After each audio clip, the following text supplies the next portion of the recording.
Eu gostaria de convidá-los a abrir as suas Bíblias em Filipenses capítulo 4, versículo 8. E eu quero pensar um pouquinho com os irmãos sobre um assunto muito necessário nesses últimos dias, nesses dias que nós estamos vivendo, em que nós somos bombardeados por notícias não muito boas constantemente, não é? Nós ouvimos notícias de todos os lados e normalmente a gente ouve notícias ruins, notícias não muito boas. E naturalmente o que a gente ouve passa a fazer parte da gente. Não sei se vocês sabem disso. Por isso é importante tomar cuidado com o que ouve. Porque o que a gente ouve entra dentro da gente. E o que a gente ouve faz parte da gente. Por isso a palavra de Deus diz para a gente estar meditando na palavra dia e noite. Porque quando nós meditamos na palavra dia e noite, nós somos trabalhados pela palavra. A palavra de Deus, ela trabalha em nós, ela fica em nós, permanece em nós, né? Então, o fato do Senhor estar orientando-nos a estar meditando na palavra dia e noite tem esse propósito. Tem um propósito de estarmos alinhados com a palavra, se alimentando da palavra, sendo enriquecido pela palavra. Então, quanto mais a gente medita na palavra, mais a palavra está em nós. Jesus falou assim: se vós estiverdes em mim e as minhas palavras estiverdes em vós, pedireis o que quiseres e vos será feito. Então, há uma condicional para receber aquilo que a gente precisa e quer, é estar nele e a palavra dele em nós, né? Como que eu estou nele e como que a palavra dele está em mim? Eu estou nele quando estou em comunhão com ele. A palavra dele está em mim quando eu aprendo a palavra, estudo a palavra, medito na palavra, vivo a palavra, pratico a palavra. E isso é muito importante. Então, eu quero pensar um pouquinho sobre este tema, vencendo os maus pensamentos. Muito difícil, não é fácil, mas é possível. Então vamos pensar um pouquinho sobre este tema. Pastor Janos não está hoje com a esposa, porque a pastora Doriane, porque eles não estão bem de saúde, né? Então nós devemos estar orando por eles também. Assim como os demais irmãos, nós devemos estar orando, intercedendo a Deus por toda a igreja, por todas as famílias da igreja. Temos feito isso, mas eu quero conclamar os irmãos para estarem orando, intercedendo. Eu quero aproveitar que eu estou falando sobre isso, eu quero fazer um desafio. Sempre que eu vou na casa da mãe, a mãe fala assim: filho, tem que fazer campanha de oração. Tem que fazer campanha de oração. Meu pai sempre fazia campanha de oração, né? E a minha mãe sempre me cobra: tem que fazer campanha de oração. E eu estava conversando com a Marta, conversando em casa, com a família, né? E é importante a gente estar orando. É muito importante, sabe, irmãos? As batalhas que nós temos enfrentado hoje em dia são muito fortes. E a gente precisa de vencê-las. Nós precisamos de praticar a oração. E eu quero convidar os irmãos que quiserem vir orar comigo aqui na igreja. Eu vou estar aqui sexta-feira à noite, certo? Sexta-feira à noite eu vou estar aqui na igreja orando. Então, quem quiser que eu não fique sozinho, vem aqui. Eu já fiquei bastante tempo aqui orando sozinho aqui na igreja. Já aconteceu. Mas graças a Deus, que Deus tem preparado pessoas para estar do meu lado orando. Então eu quero convidar você a orar, a ter um tempo de oração, de reflexão na presença de Deus. Nós vamos vir aqui para orar. Nós não vamos estudar a Bíblia, nós não vamos cantar, nós vamos orar. Amém? Então se você quer orar, venha na sexta-feira, a partir dessa próxima sexta-feira, nós estaremos aqui, eu vou estar aqui, nós vamos fazer aqui algumas semanas de oração, algumas sextas-feiras de oração. E na sexta-feira eu vou estar dizendo por quê, né? Qual o objetivo desta campanha de oração. Então nós estamos entrando em campanha de oração a partir de sexta-feira. Nós sabemos que o inimigo é astuto, ele tem se levantado, ele tem retalhado, ele tem criado um ambiente de instabilidade na igreja. Os irmãos sabem disso, não é? Mas nós precisamos vencer na oração. Não existe outro caminho a não ser oração. E nós vamos estar então orientando. No domingo que vem, a Santa Ceia, provavelmente 8 horas. Sexta-feira, 8 horas. Isso, porque alguns irmãos trabalham no sábado também. Então, nós não vamos começar muito cedo e nem muito tarde também, porque é uma hora de oração. É das 8 às 9. 9 horas a gente encerra Está liberado. Então não fica preocupado que a gente vai até as 10, 11 horas, não, porque a gente só vai até as 9, tá bom? Vencendo os maus pensamentos. Vamos pensar então um pouquinho sobre este tema. Diz assim o texto de Filipenses 4:8. Finalmente, irmãos, tudo o que é verdadeiro, tudo o que é respeitável, tudo o que é justo, tudo o que é puro, tudo o que é amável, tudo o que é de boa fama, se há alguma virtude, se há algum louvor, seja isso o que ocupe os vossos pensamentos. Amém? Paulo está dizendo então, finalmente. Por que Paulo está dizendo finalmente? Essa palavra finalmente, ela tem um sentido. Essa palavra não está aí por estar, por acaso. Não. Ela está aí com um propósito. Ela está aí por uma razão. Finalmente, não é? Finalmente. Finalmente, irmãos, tudo que é verdadeiro, tudo que é verdadeiro, tudo o que é respeitável, tudo que é justo, puro, amável, de boa fama, se existe virtude, se existe louvor, então que isso ocupe o pensamento de vocês. Antes dele falar isso, finalmente, ele dá algumas dicas que eu quero rapidamente pensar com os irmãos que abriram as suas Bíblias, em Filipenses capítulo 4, a partir do versículo 4, diz assim: alegrai-vos no Senhor, outra vez vos digo, alegrai-vos. Primeira palavra de Paulo está dizendo, alegrai-vos. Irmãos, tem hora que a gente quer chorar. Os problemas vão avolumando e a gente quer chorar. Mas Paulo está dizendo, alegrai-vos. Não ceda à tentação de ficar triste, mas se alegre. Alegrai-vos. Alegrai-vos no Senhor. Então, se eu não tenho motivo pessoal para alegrar, então eu devo me alegrar no Senhor. Eu tenho motivo algum para alegrar-me no Senhor, então eu tenho que buscar. Se eu estou respirando é porque o Senhor está me dando ar para respirar. Então só o fato de eu respirar já é motivo de alegria. Deus está me dando o privilégio de respirar, está me dando ar para respirar. Então o Paulo está dizendo, alegrai-vos. Então esta palavra, alegrai-vos, é uma palavra imperativa. Paulo não está condicionando.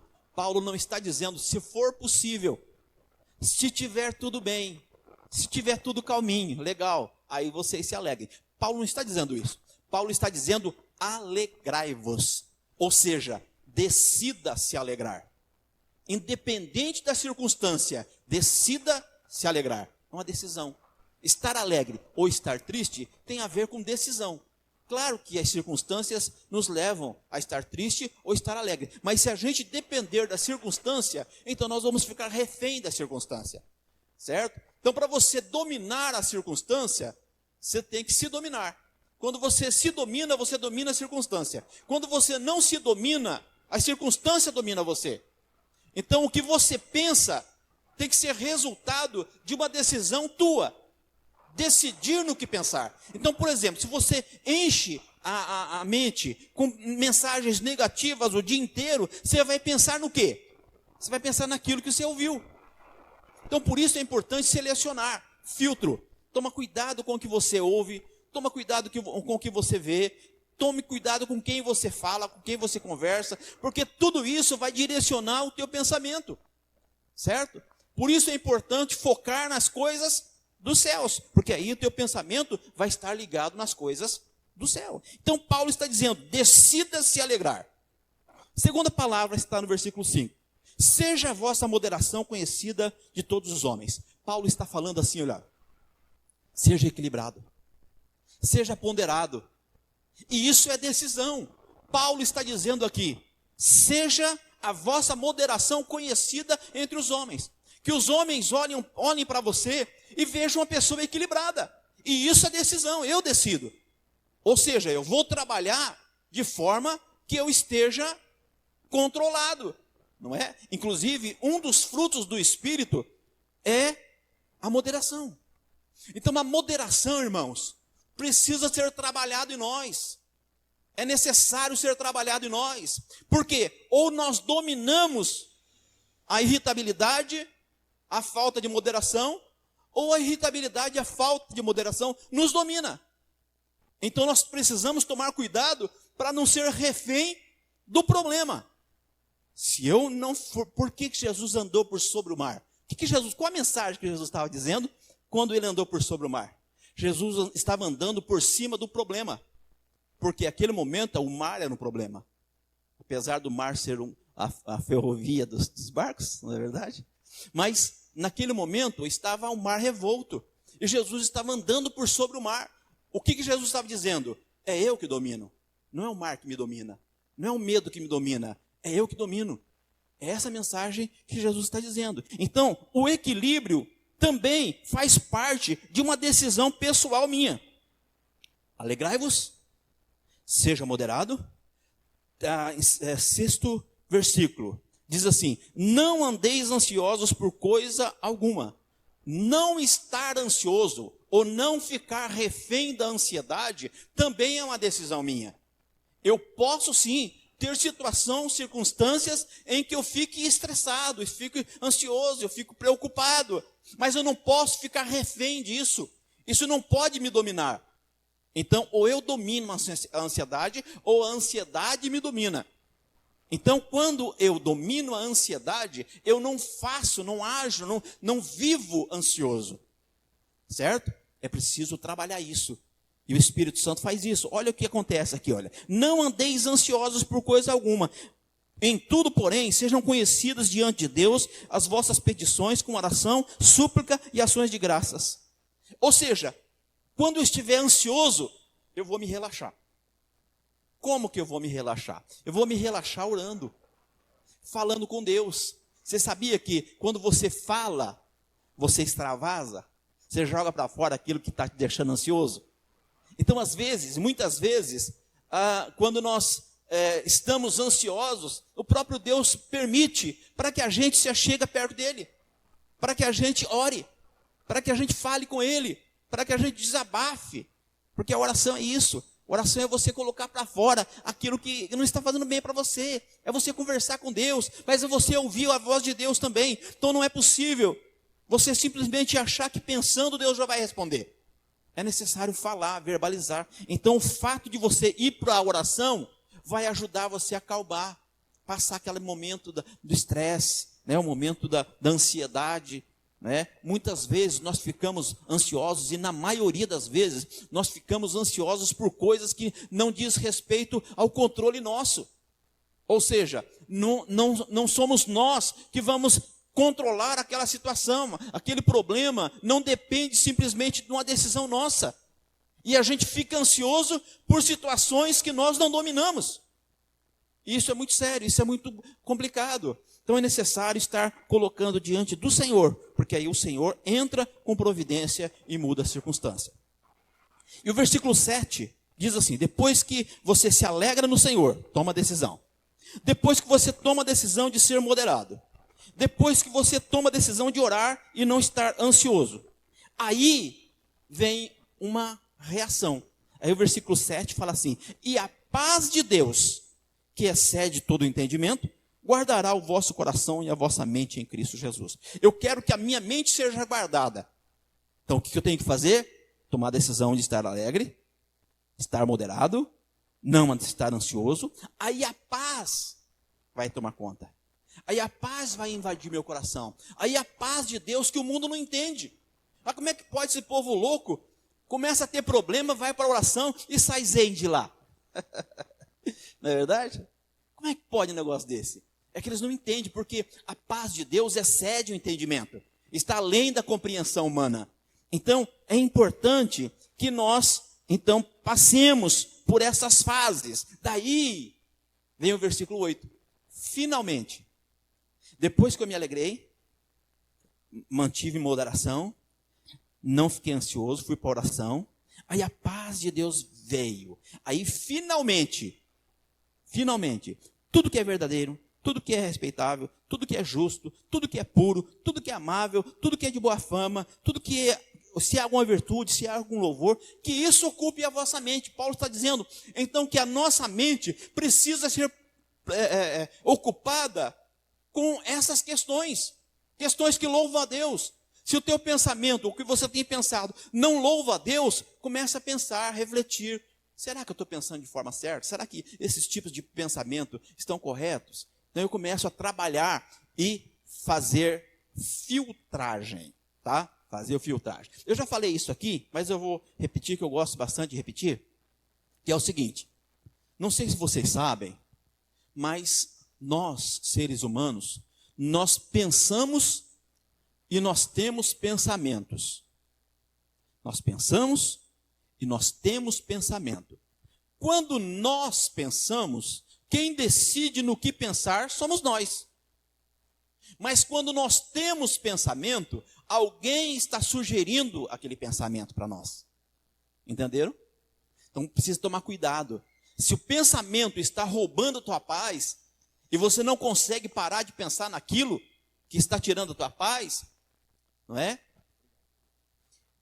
Se aquele pensamento não sai da tua cabeça, então provavelmente não é você que está querendo pensar aquilo, mas alguém está sugestionando que você pense daquela forma, que você pense naquilo. E consequentemente, quando você cede e fica dando lenha, né? dando argumento para o pensamento, trela para o pensamento, normalmente ele fortalece. Você já prestou atenção nisso? Quanto mais você pensa no negócio, mais você pensa nele, mais você quer pensar, mais você é envolvido naquele pensamento.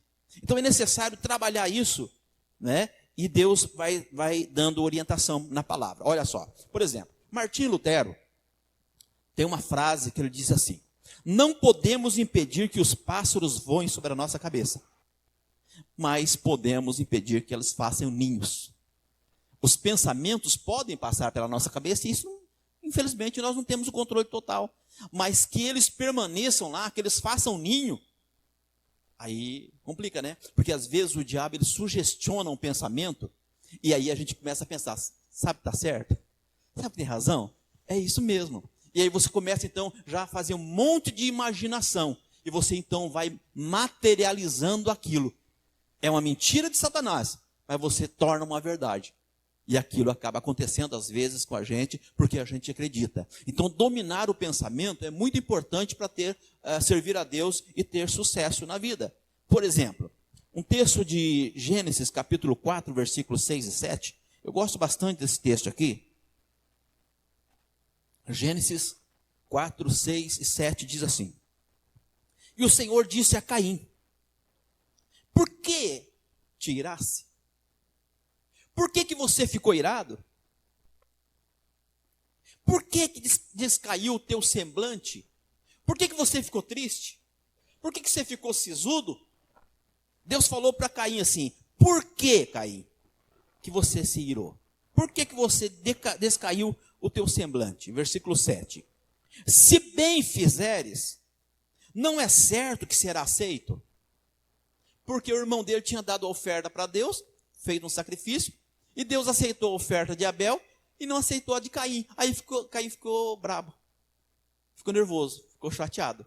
Deus aceitou a oferta de um e recusou a oferta do outro. E aí o outro que Deus recusou a oferta ficou chateado.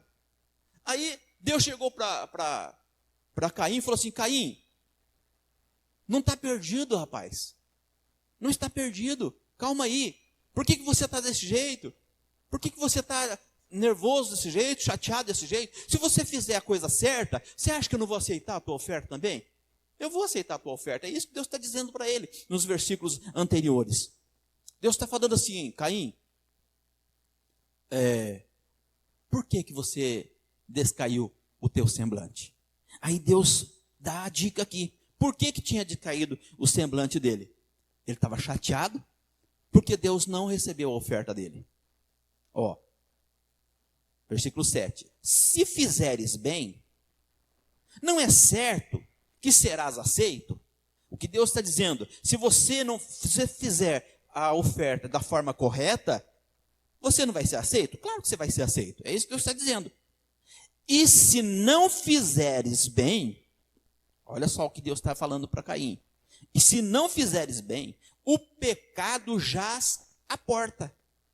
E sobre ti será o seu desejo. Mas sobre ele quem? Sobre o pecado, deves dominar. Ou seja, Deus está dizendo para Caim, Caim, você está furioso, você está nervoso, está bravo, né? Mas se você fizesse a oferta da forma correta, eu ia aceitar, não tem problema, aceito a tua oferta. Mas o pecado jaz à porta. O que ele está dizendo? Você está pensando errado.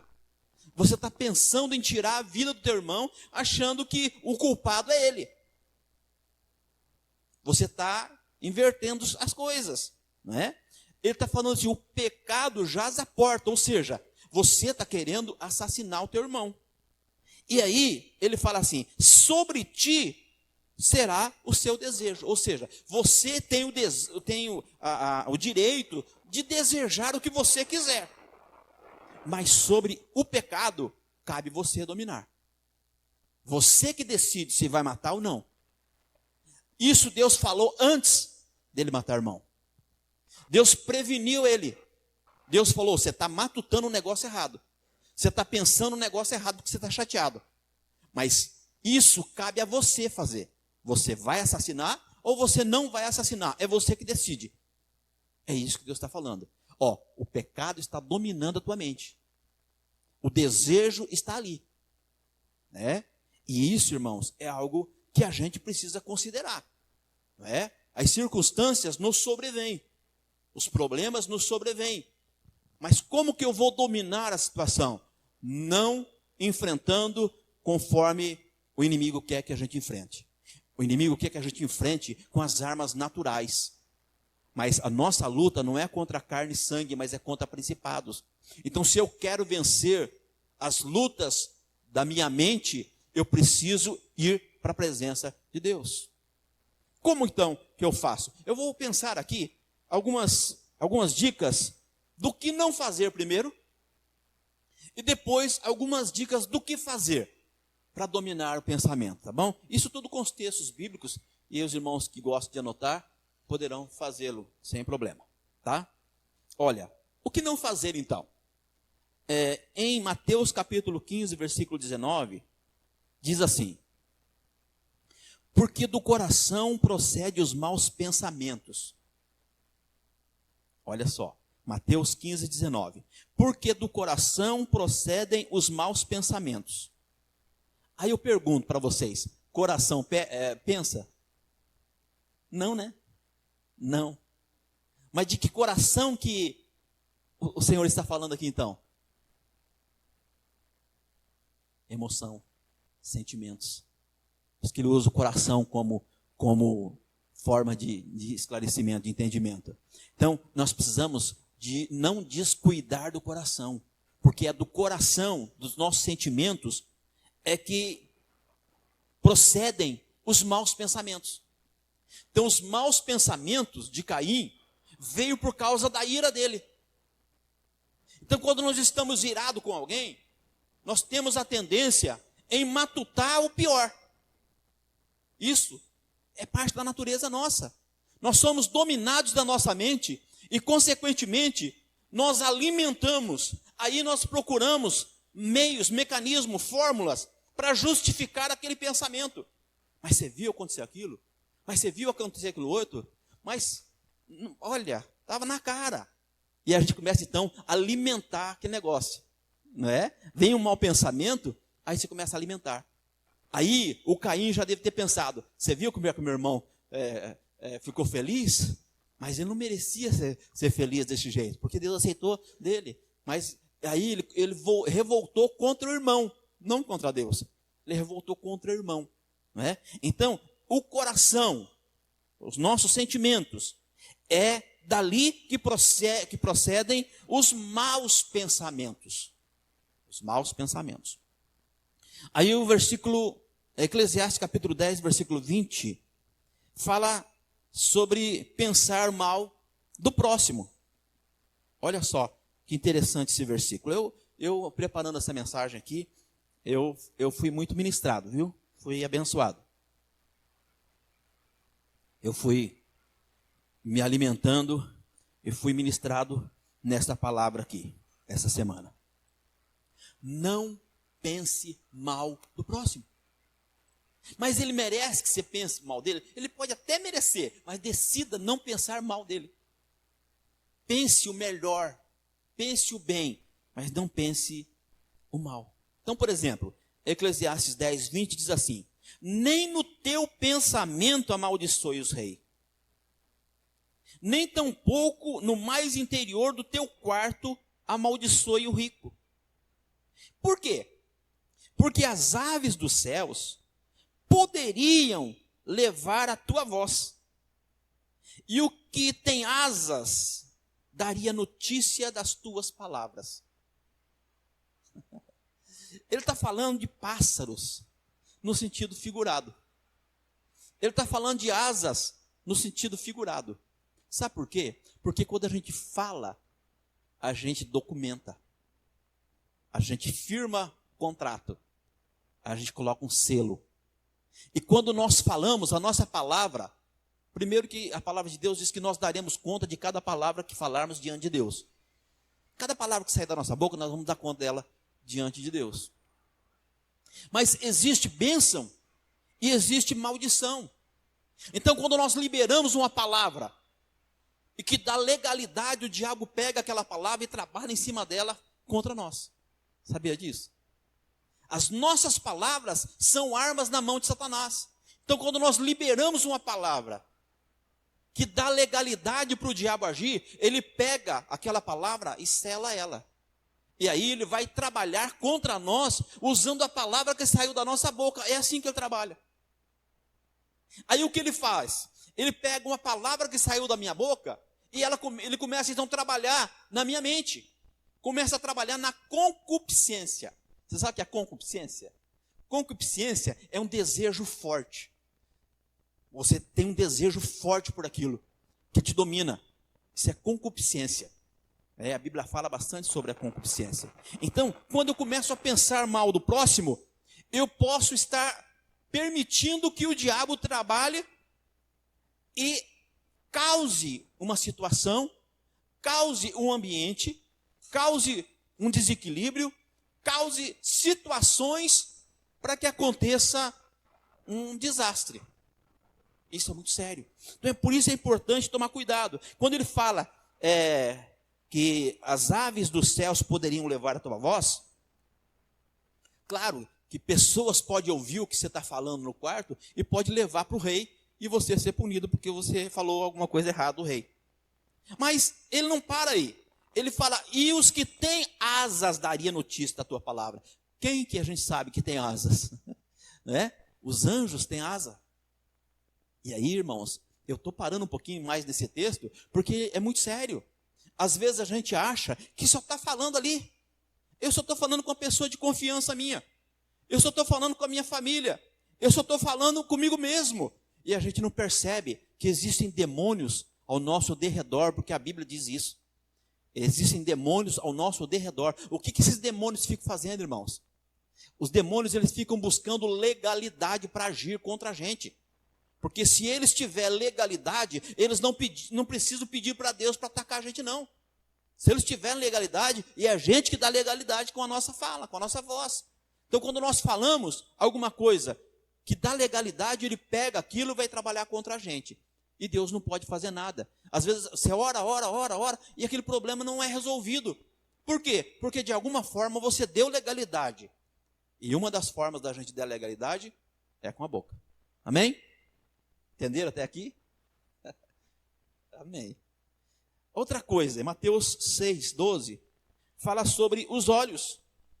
Mateus 6, 22. Mateus 6, 22. Fala sobre os olhos. Olha, a candeia do corpo são os olhos. De sorte que se os teus olhos forem bons, todo o teu corpo vai estar em luz. Ou seja, você vai colher o resultado do que você vê. Se os teus olhos forem bons, você vai ter luz. Mas se os teus olhos forem maus, você vai ter trevas. Então ele está falando assim, tome cuidado com o que você vê. Tome cuidado com onde você coloca os teus olhos. Às vezes a gente não sabe, mas muitas informações nós recebemos, e o mundo está aí, principalmente o mundo da propaganda, não é verdade? Cada dia eles inovam nos meios de informação para vender produtos, né? Nos marketings, né? E ele trabalha no olho. Porque conforme você vai vendo, aquilo vai despertando o desejo em você. E você é dominado pelo que você vê. Perceberam que a gente é dominado por aquilo que a gente pensa, por aquilo que a gente fala, por aquilo que a gente vê? Então você tem que tomar cuidado com o que você olha. Tome cuidado com o que você vê. Porque você pode ser dominado por aquilo que você está olhando. E isso também é legalidade que a gente dá. Amém? Uma outra palavra que eu quero pensar com os irmãos está em Gênesis capítulo 3, versículo 6, que fala sobre o alimento da mente aqui, olha, do desejo, né? O alimento do desejo. Tem que tomar cuidado com o que nós alimentamos em relação ao que nós queremos, ao que nós desejamos, né? O versículo Gênesis 3,6 diz assim: e viu a mulher que aquela árvore era boa para se comer, e agradável aos quê? Aos olhos. Ou seja, os olhos da Eva fitou naquela fruta, e ela então achou muito bela, bonito, e boa para se comer.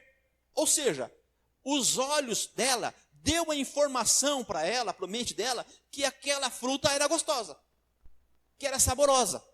E aquilo aguçou o desejo nela. Não é?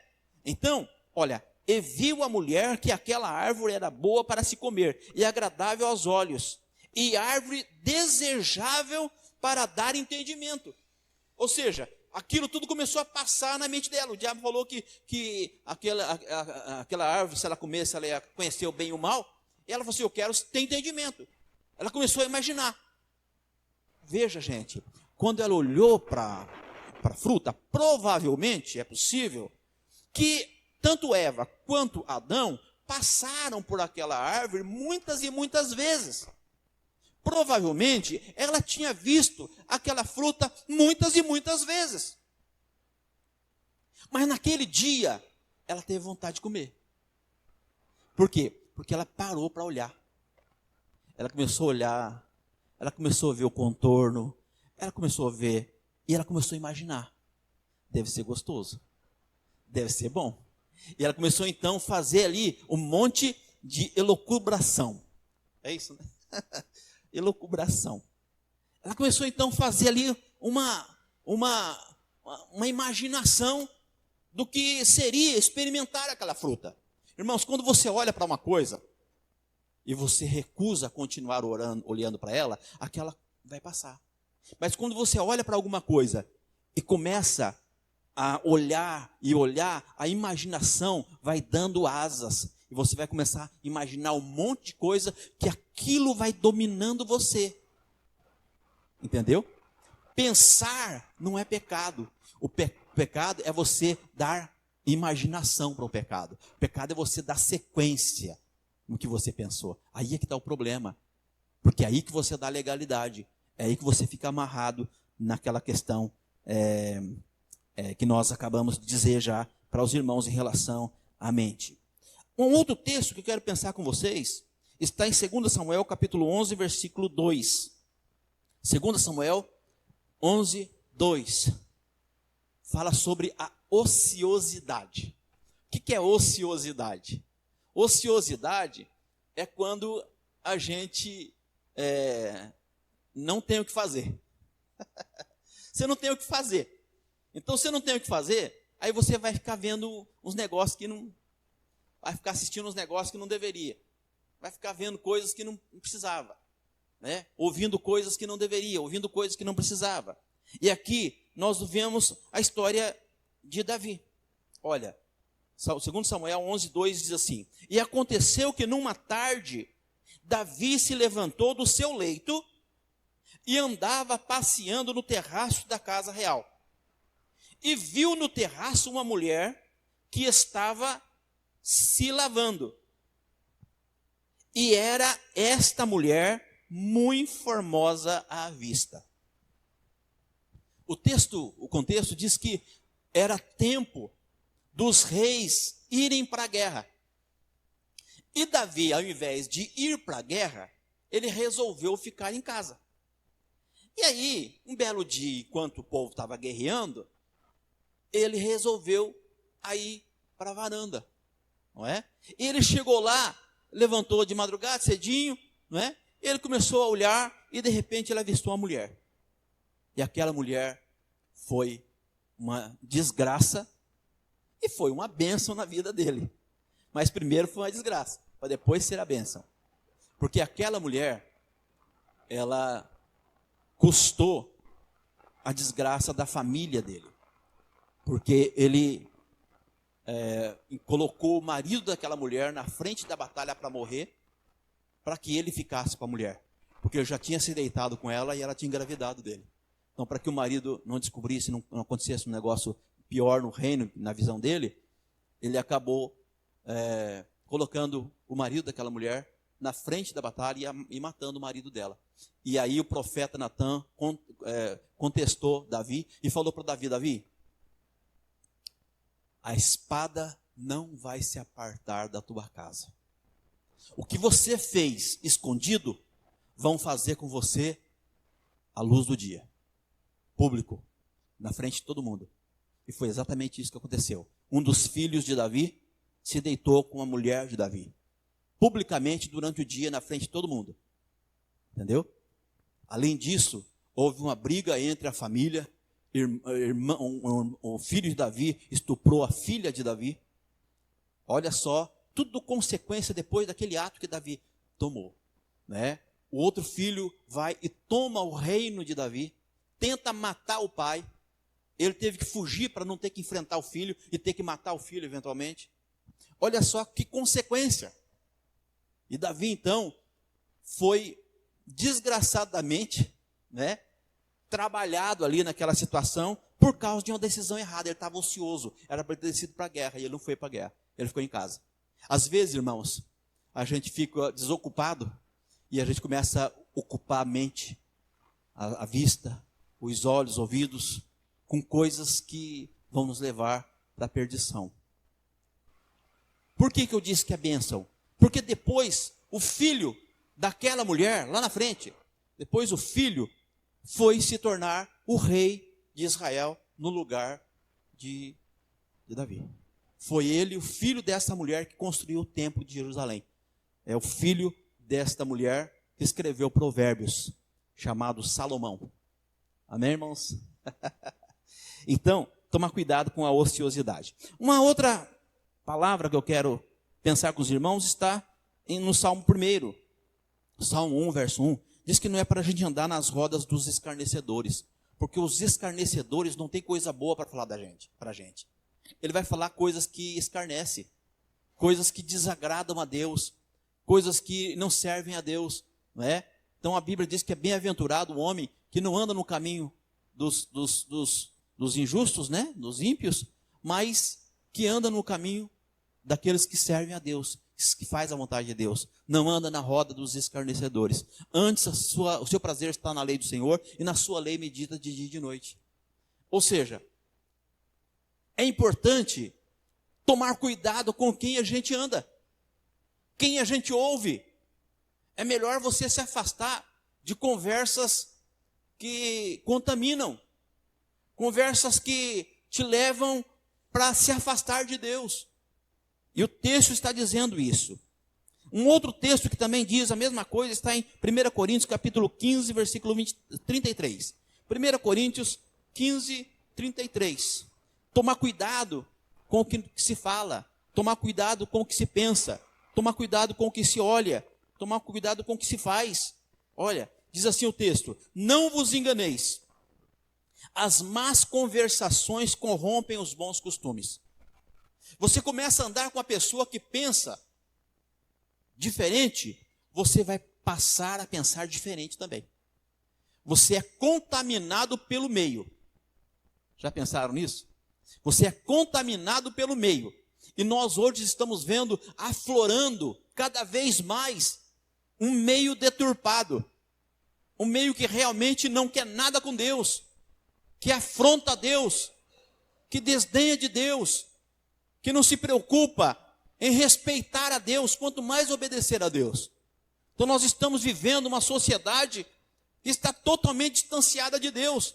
Então, se nós queremos manter bons costumes que a Bíblia referenda, a gente tem que tomar cuidado com quem a gente anda, porque as pessoas com quem eu ando vão me levar a andar igual elas, certo? Então é importante tomar cuidado com isso. E a outra palavra que eu quero pensar com os irmãos aqui é sobre o medo. Não seja refém do medo. Está em Isaías capítulo 8, versículo 12. São tudo textos fortes, irmãos. Deus ministrou muito no meu coração em cima dessa palavra, porque foram textos fortes e que impactam. Olha, Isaías 8:12. Isaías 8:12 está aqui. Diz assim: não chameis conjuração a tudo quanto este povo chama conjuração, e não temais o que ele teme, ele, o povo, nem tampouco vos assombreis. A palavra conjurar, aqui está conspiração, aqui está, na minha está conjuração, conjurar, conspiração. Não chame conspiração a tudo que esse povo chama conspiração, não temam aquilo que eles temem. É muito sério, irmãos, porque às vezes a gente é levado a pensar como o outro pensa, a fazer o que o outro faz. Então, o que o outro conjura, eu também conjuro. Entendeu? Eu começo a crer, na folhinha de 4 trevos. Começo a conjurar. Eu começo a evitar de passar por baixo da escada, porque aí é perigoso. E eu começo a andar com uma patinha de coelho, porque dá sorte. E aí vai. Então, são várias conjurações. Se você tomar essa erva aqui do pó de tudo, então você vai poder tudo. E você começa a conjurar. Você começa a entrar na vibe do povão. O sincretismo religioso. Você começa a acreditar no que a crendice diz. Então, o texto está dizendo: não chameis conjuração a quem este povo chama conjuração. Ou seja, não faça o que eles fazem. E não tenha o medo que eles têm. Por quê? Porque se você tiver o medo que eles têm, você vai sofrer as mesmas consequências que eles. Porque quando você teme, você não confia. Então, o medo é fé ao contrário. Então, quando você tem medo de alguma coisa, você serve a essa coisa. Muito sério. Toma cuidado com o que você teme. A Bíblia diz que nós devemos temer a Deus, não ao homem. Porque Deus, Ele pode colocar a nossa alma no inferno. O homem não. Ele pode até matar o corpo, mas Ele não pode fazer nada com a nossa alma. Então, se alguém deve ser temido, é Deus. Porque Deus tem esse poder. Fora isso, não fique refém do medo. Amém, irmãos? Graças a Deus. Vamos lá então. Agora eu quero pensar algumas coisas do que fazer. E eu vou tentar ser breve aqui, mas vale a pena. O que fazer? Nós vimos sobre alguns itens do que não fazer e agora nós vamos ver do que fazer. A primeira coisa, nós devemos guardar o nosso coração. Provérbios 4:23 diz assim: sobre tudo que se deve guardar, guarda o coração, porque dele procedem as fontes da vida. Primeira coisa, guarda o coração. Toma cuidado com os teus sentimentos. Coração não ouve, coração não pensa, não é? Mas a gente precisa entender que o coração aqui está falando de sentimento. Guarda os teus sentimentos, porque a vida procede dali, é do coração. Então, guarda o teu coração. É o primeiro conselho do que fazer. O segundo conselho é para renovar a mente.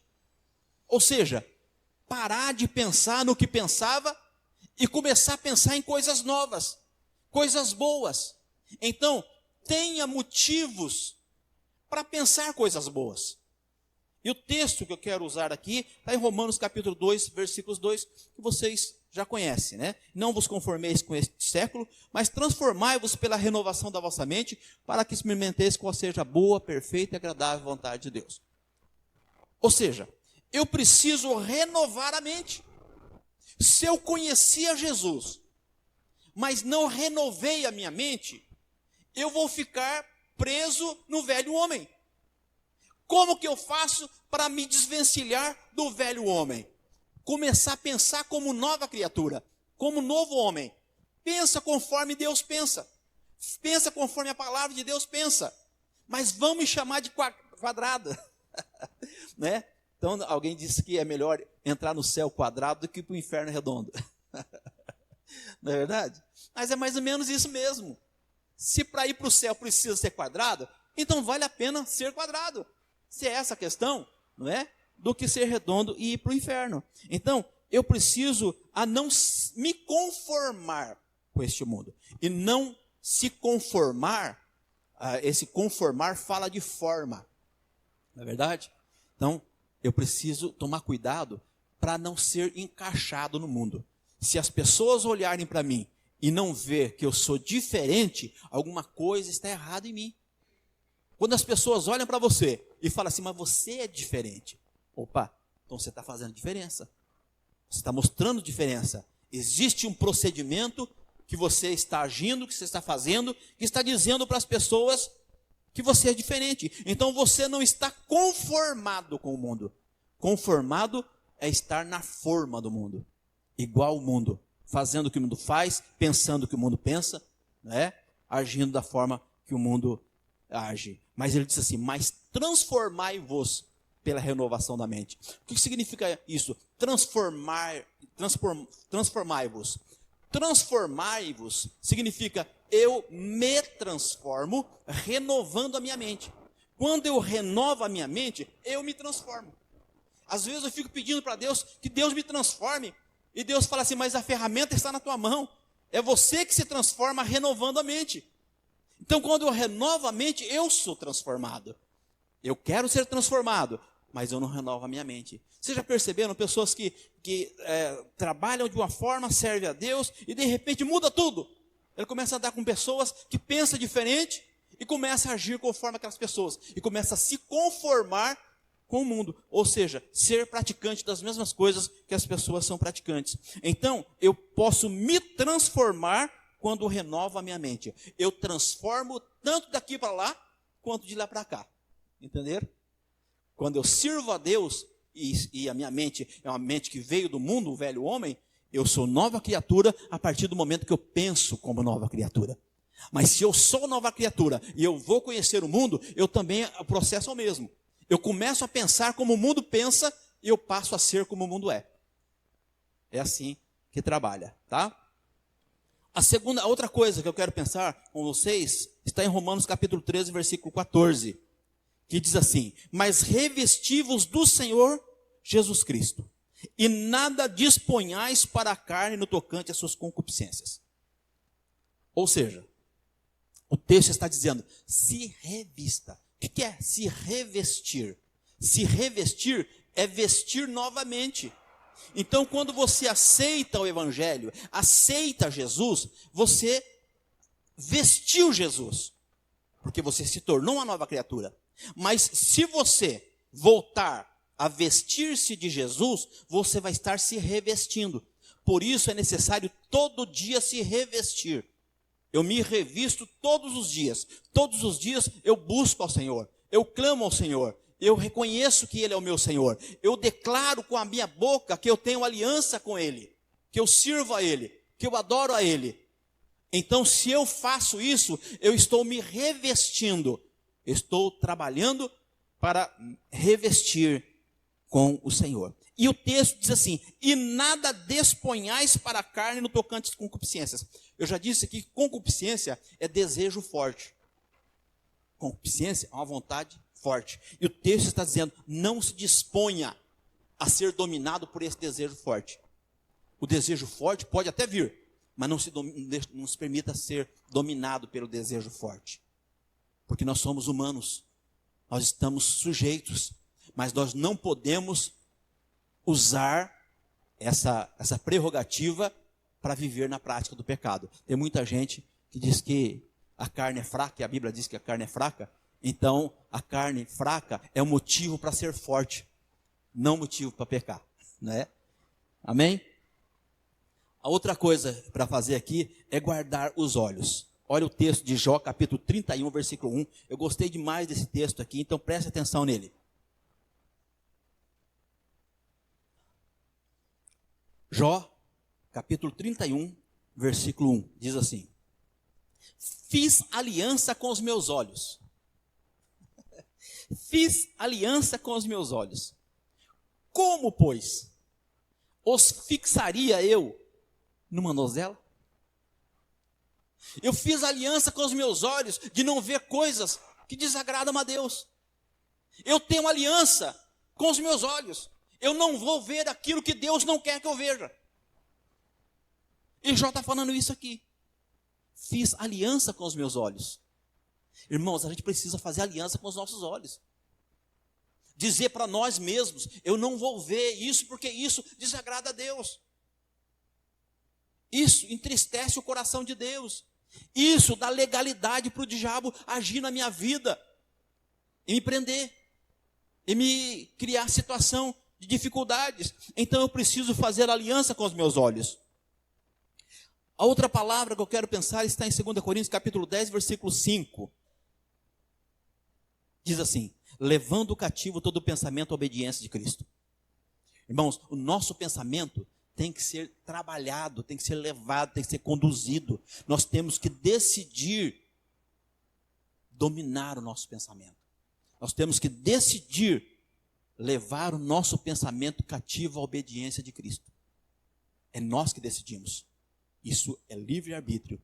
Deus nos deu esse direito de decidir. A decisão é nossa. Levando cativo todo pensamento à obediência de Cristo. Eu decido obedecer ao Senhor. A outra palavra está em 1 Coríntios 2,16. Diz assim: porque quem conheceu a mente do Senhor para que possa instruí-lo? Mas nós temos a mente de Cristo. O que significa ter a mente de Cristo? Ter a mente de Cristo, irmãos, significa pensar o que Cristo pensa. Pensar como Cristo pensou. Quando levar aquela prostituta diante de Jesus, ele poderia, como Senhor, Criador de todas as coisas, condenar aquela mulher, porque a lei dava direito para condenar. Mas o que ele fez? Ele contrariou o projeto do inimigo, não é verdade? E ele então perdoou aquela mulher. Pensar como Cristo. Irmãos, aquela mulher era digna da condenação, porque a lei dizia isso, e eles disseram que pegaram ela no flagrante. Então, havia ali a lei do lado deles. No entanto, Jesus colocou em par de igualdade, não é? O pecado daquela mulher com o pecado daqueles que estavam acusando. Se vocês não têm pecado nenhum, atire a pedra. O que Jesus estava fazendo é isso. É colocando na mesma posição. Se ela merece ser morta, então vocês também merecem, porque vocês também têm pecado. Olha como que Jesus pensa. Então, eu preciso pensar como Jesus pensa. Nós temos que ter a mente de Cristo. Se no que você está pensando, Cristo não pensaria, então reconsidere esses pensamentos. Aí, em Colossenses 3:2, diz assim: pensai nas coisas de cima, e não nas coisas da terra. Se eu estou crucificado com Cristo, eu preciso pensar nas coisas de Cristo. Eu decido pensar nas coisas de Cristo. Eu tomo a decisão de fazer aliança com os meus olhos, fazer aliança com a minha língua, fazer aliança com os meus ouvidos e tomar cuidado com o que entra dentro de mim. Porque o que eu ouço, o que eu vejo, o que eu falo, faz parte de mim. Jesus falou assim: não é o que entra na boca de vocês que condena vocês. O que condena vocês é o que sai da boca de vocês. Ou seja, é o que fala. E aí é muito sério. E eu já estou terminando a palavra. Concluindo, a nossa mente, ela não tem uma tecla delete para deletar. Não tem, não é verdade? Mas quanto mais você tentar se livrar de um pensamento, mais você vai pensar nele. Então, como é que você faz para se livrar de um pensamento mau? Esse que é o propósito da lição, vencendo os maus pensamentos. É trocando de pensamento. Quando vem os pensamentos ruins, substitua.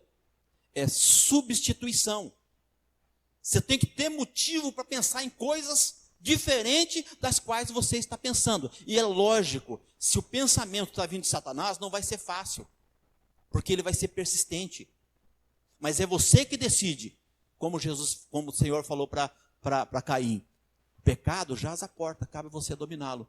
Quem domina somos nós. Então, se o pensamento está aqui, eu começo a ouvir um louvor. Mas não é ouvir só a música. Eu começo a meditar na letra. Porque aí você ocupa a tua mente. Você não consegue pensar em duas coisas ao mesmo tempo. Não é possível. Ou você pensa nas coisas de Deus, ou você pensa nas coisas que não são de Deus. Entendeu? Então, quando eu vou começar a vir assim, pensamentos ruins, negativos, pensamentos que você sabe que desagrada a Deus, que você não está produzindo aquilo, principalmente, você começa a pensar nas coisas de Deus. Por isso é importante ler a Bíblia diariamente, porque você tem motivo para pensar no que você leu. Quando você lê a palavra, aquela palavra fica dentro de você, e a palavra tem poder para mudar a situação da tua vida. Então, quando você lê a palavra, não leia como se lê um jornal, uma revista, não.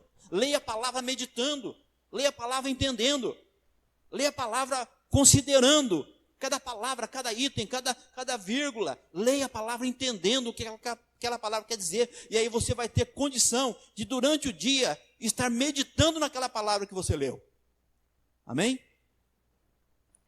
Aí, nós não temos na nossa mente uma tecla chamada delete para apagar ou desfazer as coisas erradas que nós pensamos.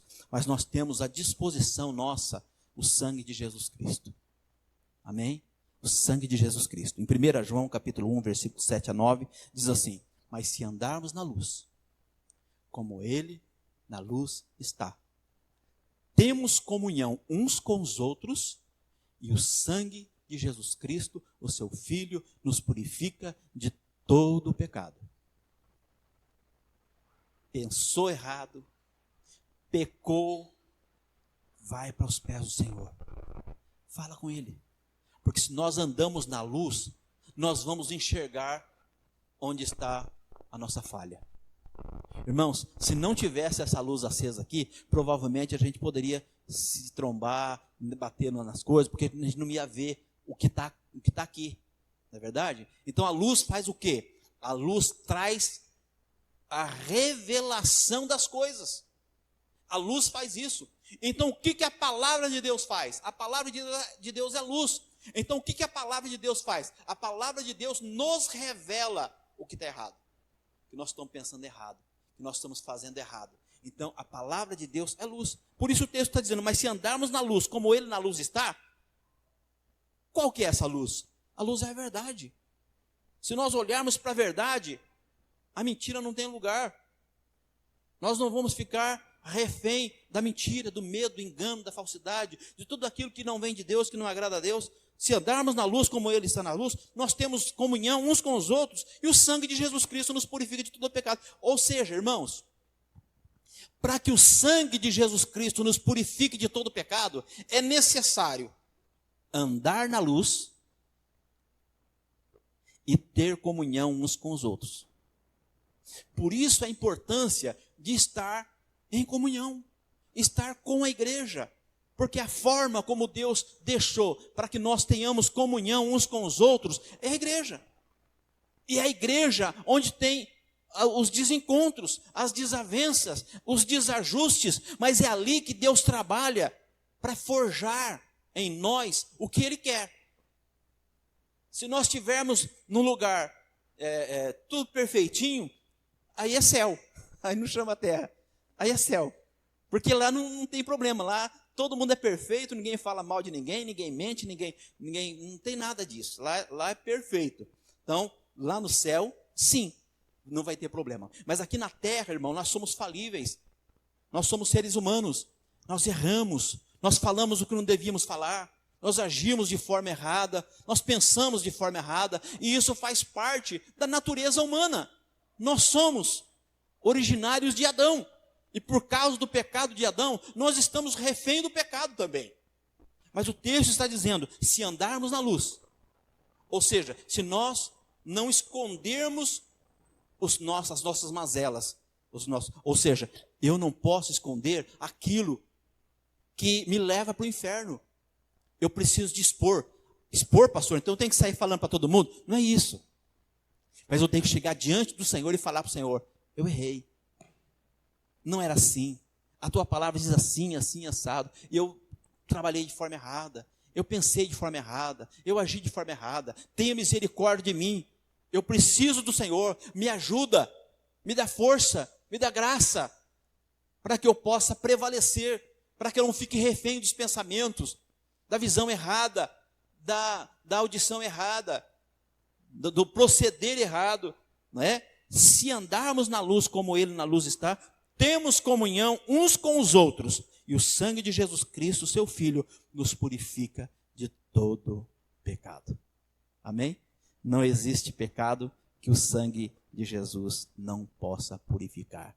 Então, que essa palavra fique no nosso coração. Que essa palavra fique bem firme, bem enraigado. E que durante essa semana nós possamos nos alimentar com essa palavra.